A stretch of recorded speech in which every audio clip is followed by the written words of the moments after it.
ए भाई रुको।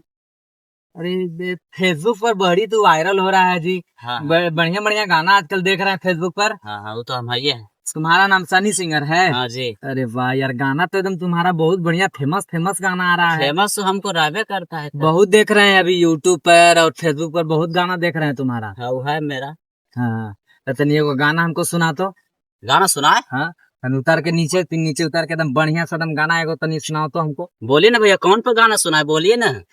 औरंगाबाद के ही तो गाना दूसरा जगह के सुन भाई। औरंगाबाद के एकदम धमाकेदार गाना सुना ताकि एकदम सबके एकदम दिल फाड़ के एकदम निकल जाए। औरंगाबाद जिला हाँ औरंगाबाद जिला पे हमको गाना चाहिए। कि औरंगाबाद जिला के हम वही रंगबाज हो, कि औरंगाबाद जिला के हम वही रंगबाज हो, कि रोज करे सलामी जान, कि रोज करे सलामी जान थानेदार हो, कि औरंगाबाद जिला के हम हई रंगबाज हो। का गाना है? कि औरंगाबाद जिला के हम हई रंगबाज हो, कि केहू के एगो बोली पे चले लाई हवा गोली रे, और हमारा रहते तोरा के कवन हवा बोली रे, कि केहू के एगो बोली पे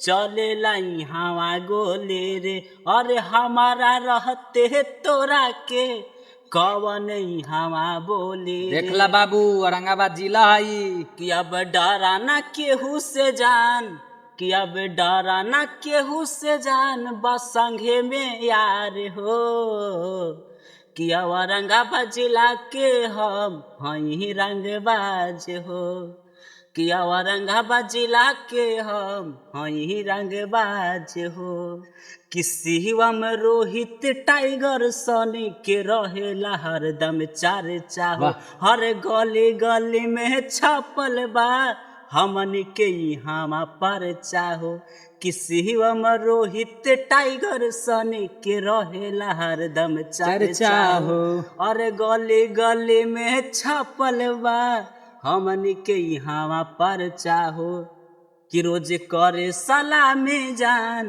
कि रोज करे सलामी जान थानेदार हो, ए जाने औरंगाबाद जिला के हम हई रंगबाज हो, ए जाने औरंगाबाद जिला के हम हई रंगबाज हो।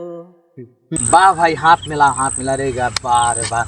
गाना तो एकदम धर के एकदम दिल फाड़ गाना है जी। गाना तो बहुत सुंदर है, गवार देते हैं एकदम। अच्छा तो ये लिखा के है जी? हम खुद लिखते हैं, खुद गाते हैं भाई। बस खुद से लिखता है? खुद लिखते हैं, खुद गाते। मतलब खुद लिख के खुद गा रहा है? खुद। वाह तो यार बहुत बढ़िया काम कर रहा है जी। हाँ तो हम अच्छा तो कोई दिक्कत नहीं है, तुम भी वायरल हो जाओगे एक दिन, तुम भी छा जाओगे यूट्यूब फेसबुक पे छा जाओगे। बहुत बहुत धन्यवाद आपका भाई।